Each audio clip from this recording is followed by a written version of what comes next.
You know, we think about what are the big impacts of climate change for New Zealand, and I think sea level rise would have to be right up there.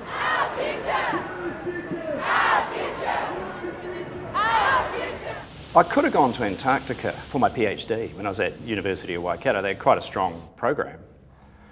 But I thought, why the hell would I want to do that? You know, this is me being practical, like, God, what a hard place to do science. And what if I didn't get all my samples or I needed to go back? And then I got the opportunity to go to Antarctica on a major international drilling program. And I thought, yeah, it's time.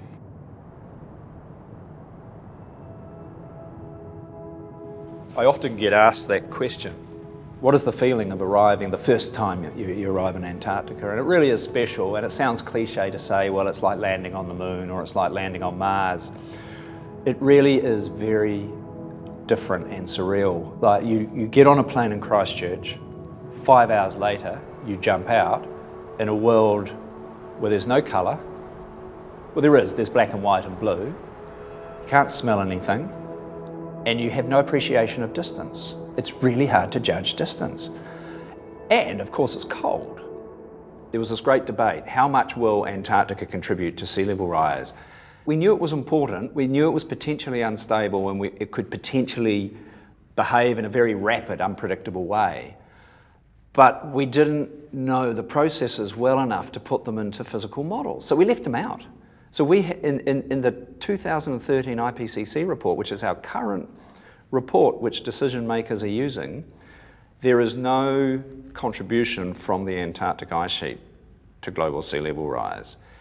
But there is a caveat that in the text of the report that says, if Antarctica does something unpredictable, which we think it might do, then we should add decimeters more sea level rise. Be prepared for tens of centimetres more sea level rise. So of course that was of great concern when the report came out. Decision makers were going, what? The uncertainty is massive. How do we plan for this?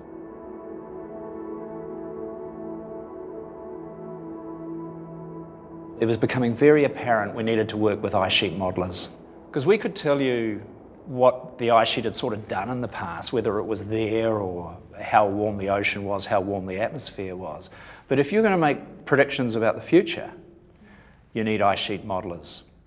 So we hired a few talented young people, one of them Nick Golledge, who is now leading the world in ice sheet modelling. It was quite an intimidating group to walk into, all these people doing this amazing science.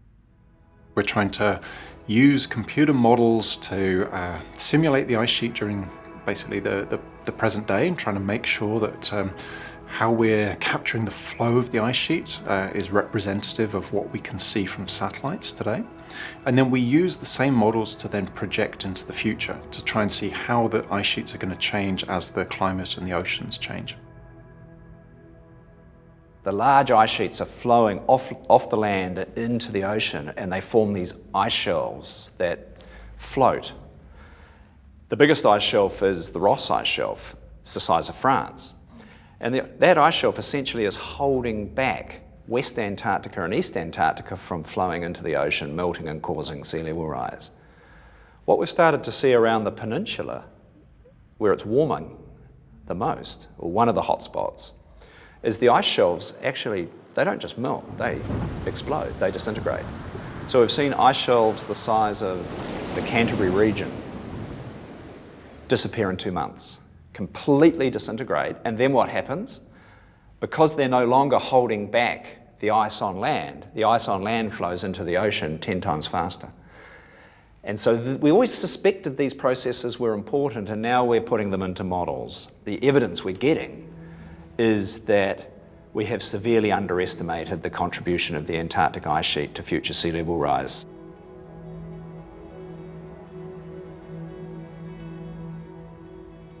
So in January, we're going to head down to the Ross Ice Shelf, very close to Scott Base, so we'll fly into McMurdo, the American station. The gear basically that we're taking are GPS receivers. We've got some solar panels, which we're getting ready to go. Those have had some holes drilled in the frames so that we can basically attach them to the mounting poles. 30 kgs worth of battery there. And you can see we've got a few of these. These are snow anchors. The idea here is that this gets dug into the ground, and then the steel cable will get pulled up to mount on the top of the metal pole holding the solar panels. And we'll bury that probably half a meter under the snow. So this is, yeah, the top of the antenna. The work that's been done by other groups around the world seems to suggest that the flow of floating ice, the big ice shelves, can be modulated by the presence or absence of sea ice. So what we're trying to do is trying to get some measurements that will really quantify that for us in as much detail as possible, so that we can combine that with the satellite measurements. But ultimately, the aim then is to use that to constrain our numerical models. We have an ice flow model, a computer model that simulates basically the entire continent, and we'll be focusing particularly on the Ross Ice Shelf. But the idea with the model is that we can represent that ice shelf in the model in a way that allows us to change certain parameters. So we can say, well, what happens if you put lots of sea ice there? We know that that could provide some sort of back stress against the front of the ice shelf, or it could damp the action of waves. We know that, for example, the ice shelves go up and down with waves, they go up and down with tides, they respond to oceanographic conditions like that, and that changes the way that they flow.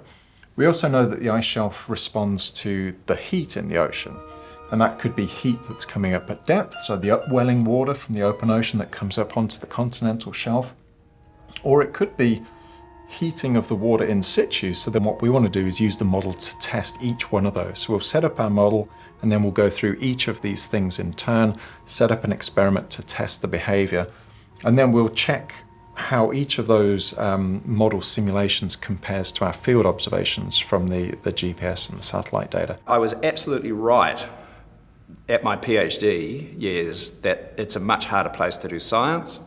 It's remote, it's isolated, it's hostile, it's difficult, and you need lots and lots of money, and you have to put together teams that involve many countries to be able to afford to do these things. This is 2 years, I guess, we've been putting this field program together, and there's a lot of nervousness. But it's hugely rewarding when it works, and some of the things we have discovered have been really, really important for how our planet ticks. We've made it to Scott Base. It seems that some of our gear hasn't. We've had 4 days of weather delays and mechanical issues, and so now we've got the job of trying to put together our gear to go into the field. But at the moment, our racks are empty. We don't really have anything to work with, so it's a bit of a waiting game still to just try and get all that cargo together and try and figure out where the 1,000 kilos of equipment that we've sent down have actually ended up. You have to have an appetite for logistics, for negotiations, for putting science together. So we're pulling all this gear together now so that we can load it all up tonight. Hopefully it'll be staged, ready for a flight first thing in the morning. We'll get out onto the ice shelf, hopefully put it all in the ground, and that'll be us good for the season. We finally made it out onto the ice shelf. We're here on the Ross Ice Shelf at the western side. We've got Mount Terror behind us, and just to the north we've got pretty much open ocean, the Southern Ocean. So what we've managed to do is get some of our gear in the ground here. We've got 1200 amp hour batteries, 2 solar panels, and the most important thing here is the GPS antenna running into this box with the GPS receiver that's going to log the position of this site hopefully over the next year or two. It's a place that we must preserve. It's very special. It's a place that holds the secrets of understanding how our world will respond to climate change. So from a research point of view, it's very important. Hopefully now we're just going to close up these boxes, bury them in the ground so that they don't generate their own snow drifts, and then we'll secure all the cabling and make sure everything's safe. Then we'll be out of here, and hopefully won't see it again until about a year's time.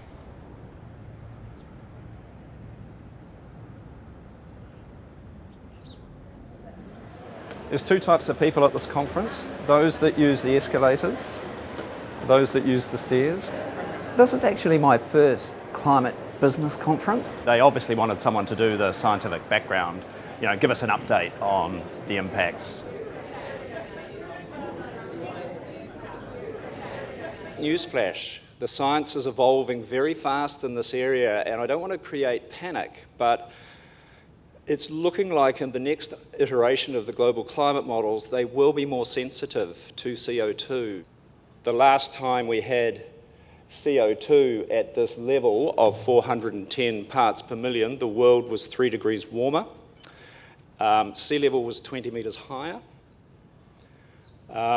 And we know this from paleoclimate science, and what we know is if we keep this level of carbon dioxide in the atmosphere for centuries, that is indeed the end game. So I guess what this does is raise awareness about the intergenerational challenge, the fact that decisions we're about to make in the next 10 years will have consequences for centuries to come. Slightly intimidating following Tim Naish, given all the good news he has to tell you. Climate change is the greatest set of constraints one can imagine. Every single sector of the economy has to work out how to reduce its greenhouse gas emissions output to zero. Just say hi. Hey, well done. Sorry for being too depressing, No, that was but inspiring on your side of things. Yeah. It's all very well to say, yes, we're committed to a low-carbon economy and a decarbonised future, but that has to happen very, very fast. We have to peak our emissions right now, and we have to get to zero carbon by 2050. And the size, the scale, the transformation required across all sectors of our economy is big. Yeah, let's talk about sea level rise specifically. So since the Industrial Revolution in the last 150 years, sea level rise is probably the most obvious global consequence of the warming. So an amazing number, 93% of the heat from global warming has gone into the ocean, right? And so if we didn't have the ocean, our planet would have warmed, say, 35 degrees. It'd be like Venus. But the ocean's sort of a bit of a friend in a way because it sucks up all that heat. As you all know, when you heat something, when you heat water, it expands, and that's what's happening to the ocean. So, we've seen 20 centimetres of sea level rise since we've been heating the planet. So there's a direct connection. There's no question that the sea level is rising because of global warming.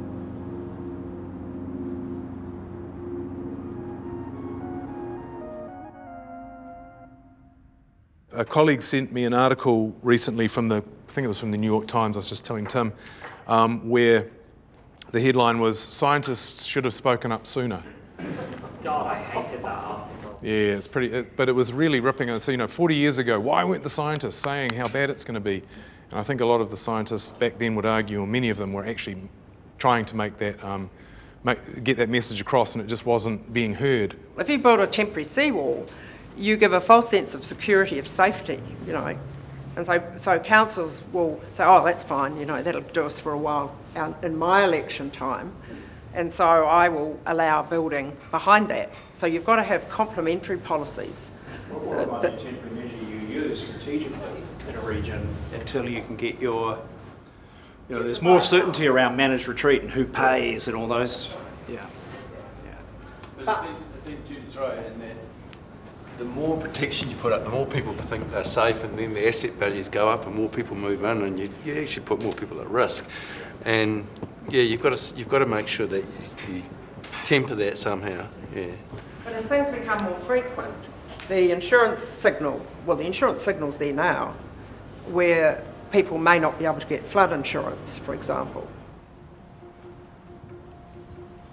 We're a coastal country. We have a strong relationship and connection with the sea. We live by the ocean. Half a metre of sea level rise will have a major impact on different parts of New Zealand in different ways. South Dunedin, much of that is sitting only half a metre above present day sea level. They have very shallow groundwater. That will become salty and rise as sea level rises and cause flooding. The Hawke's Bay, a big horticultural area. We grow food there. Sea level rise is causing saline intrusion. We need to understand that. The frequency of storm events. With 50 centimetres of sea level rise in most places around New Zealand, the 100-year big coastal flood event will become an annual event.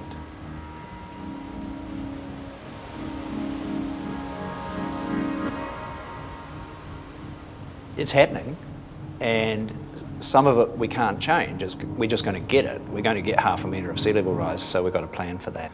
Yeah, for New Zealand, it's a very big deal. It's a big deal for our communities. It's a big deal for our infrastructure that has to cope with all of this. Our roads are largely on the coast, our harbours, our airports. We've got 5 airports that are potentially threatened by 1 metre or so of sea level rise. So, yeah, there's a lot at stake.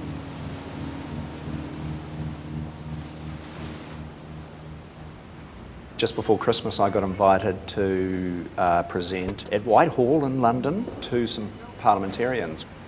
The people who are going to be at this conference are leaders in their own countries. And if we can get the message across to them, they're the ones that can start pushing harder around action around Antarctica, around the preservation of Antarctica, but particularly around the issues associated with climate change. One of the things that always hits me when I travel from little old New Zealand to Europe and North America is the size of the cities. You know, I look out here and I think about how quickly we have to decarbonise the world, and it worries me. You know, you get a sense of scale, you get a sense of how dependent people are on fossil fuels. I mean, how do we change all this? I love London, but I look at it and I think, oh my God, you know, there's a lot to be done here. And then I look out here at the Thames and I worry about sea level rise, because in an ideal world, we would achieve the Paris target, we would get to 2 degrees. But I can't see that happening now. If I lived in London, I'd want to know I was protected. We've got to keep the pressure on.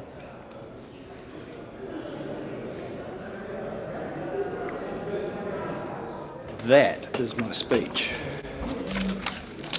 Normally I just go from the cuff, but they've got translators here and people who don't speak English as their first language, so I'm going to stick to the script so they can translate it. And I hope this occasion will bring together nations who may not have much in common, but nonetheless have particular interests in Antarctica in common, and in particular want to uphold the basic principles behind the Antarctic Treaty of preserving the Great White Continent for science. The European Union has just declared a climate emergency. The World Economic Forum lists extreme events from climate change and a failure to mitigate or adapt to climate change as the 2 biggest issues facing humanity. And we are seeing an unprecedented level of concern, especially from young people, from the younger generation, who have been emboldened by a 16-year-old schoolgirl who says things like, "The eyes of all future generations are upon you, and if you choose to fail us, I say we will never forgive you." That, of course, is Greta Thunberg's words to the United Nations.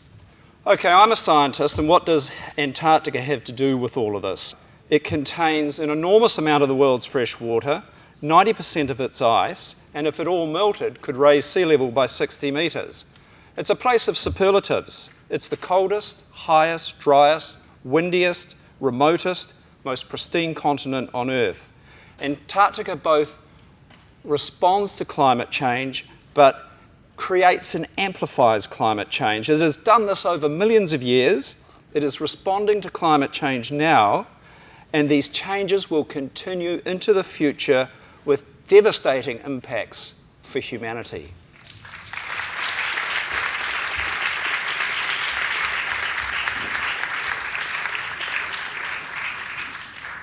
Thank you very much, Tim, for that start warning. We have 10 minutes for questions. Thank you very much for for the presentation. I'm Erik Sivertsen from the Norwegian Parliament. You were several times referring to that we have a climate crisis, among other things, that the European Union has declared a climate crisis. Do you agree? Do we have a climate crisis? The climate emergency, I can only answer that question from a scientist's point of view. It's absolutely an emergency. The science is what makes it clear. That's why people are so upset. All of a sudden, we're now realising how short the time is to get on top of this. We had a bit more time when the scientists first started talking about this, but no one was listening. They're now listening, and it's critical. I can't say it any stronger than that.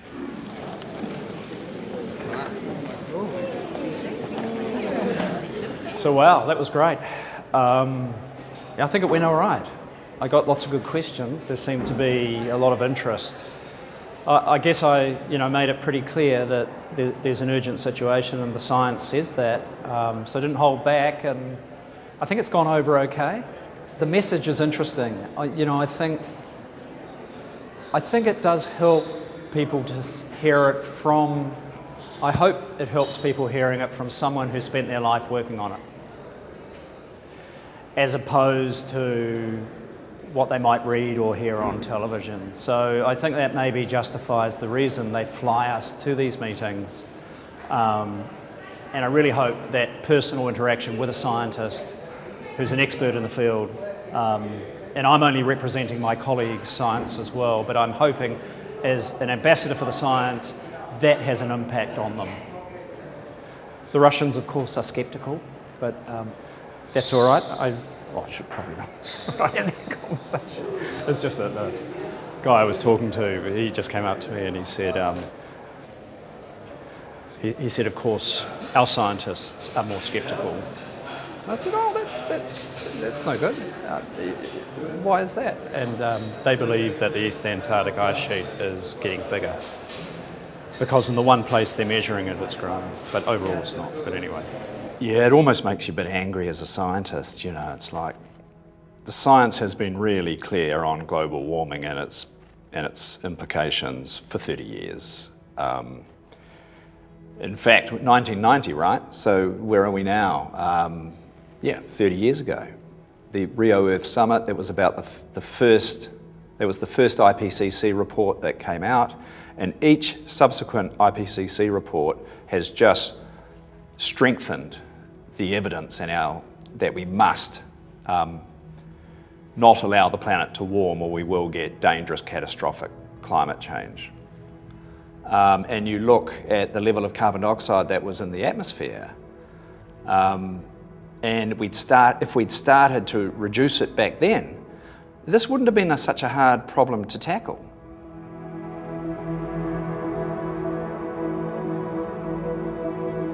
So we've talked about 50 centimetres of sea level rise by the end of the century, which we can't really avoid. Doesn't sound very much, but if you look at a country like Bangladesh, the numbers are, by 2050, up to 18 million people will be affected by sea level rise. And that's not just like getting your feet wet. That's like, where do you go and live? That's like large-scale migration on a scale we've never seen. It makes Syria look like nothing. So these are some of the interrelated impacts of climate change, and many of them are now unavoidable.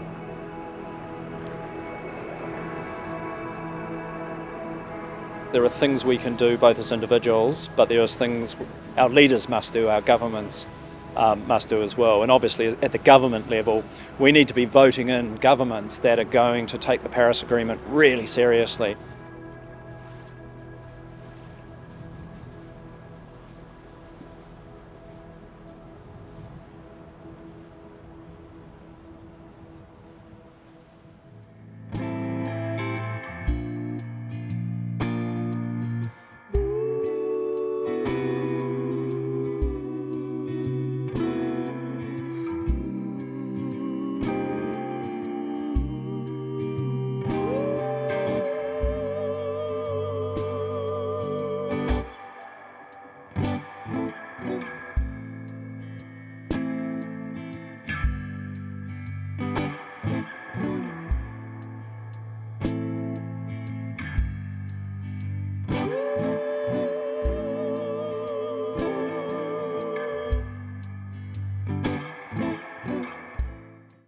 supporting local content so you can see more of New Zealand on air.